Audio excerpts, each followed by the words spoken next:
All right, guys. So today I'm going to talk about the history of cannibalism. Just to talk to you guys sort of about, like, I was talking to my cousin the other day, talking about how, like, he was talking about how in the Japanese War, like, the soldiers were, like, eating the bodies and everything to give them, like, magical powers and stuff like that. And so I actually had to look up the history of cannibalism to get into this. And it turns out, man, throughout all of human history, there's been cannibalism, man. And what I think it comes down to is that when you have war and there's dead bodies everywhere, people are starving to death, you're just logistically, like, more likely to end up eating dead bodies because, like, there's nothing else to eat, and if you're going to starve to death, you may as well do it. But then, like, I'm reading through all these other articles about how through, like, ancient times, like, there's all these just sick commanders thinking they should do it, or they're raiding villages, or people are starving, or they're doing it or the soldiers are doing it because they think it gives them magical powers, or, like, you know, if you're going to go through some examples here on, like, you know, like, oh my god, there's so many crazy examples here.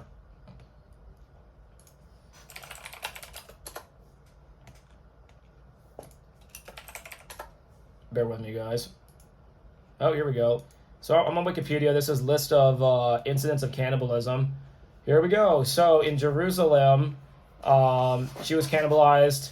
The Visigoths took control of the city, and they were cannibalizing people because they ran out of food. And they did this in China. Emperor Wu Liang.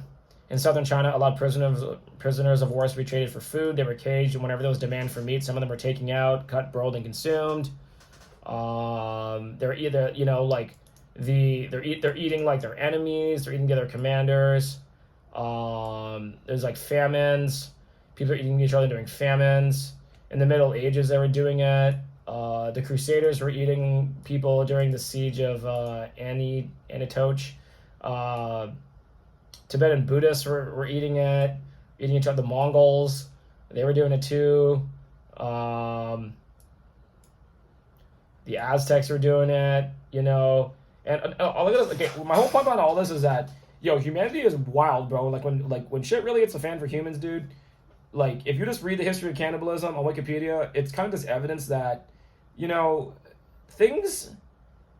Like, we are living in a really good period of time, bro. Like, back in the day, man, like, you know, shit was so dicey. If shit went sideways, you know, you might have to cannibalize someone. That's, you know, like, you know, you might just have to convert another human back to protein, dude. Like, that is how crazy, you know, it was back in the day for humans, man. You might have, like, a war and, like, have a bunch of people come into your village. There's no food left. They start, like, eating your family members and stuff. Like, it's crazy, bro. So I don't know, man. Like, but I was just thinking about 100 years in the future, man. Like, yo, 200-300 years in the future for humans, dude. If it gets really bad on planet Earth and we can't farm anymore and the environment's just, like, completely screwed up, and it's gonna be like the movie The Road, where people just start cannibalizing each other and everything because it's that or die, right? And that's a really dark thing to think about. But you know, like, it's not like humans haven't done it before. Like, in some ways, man, we are really one level above monkeys.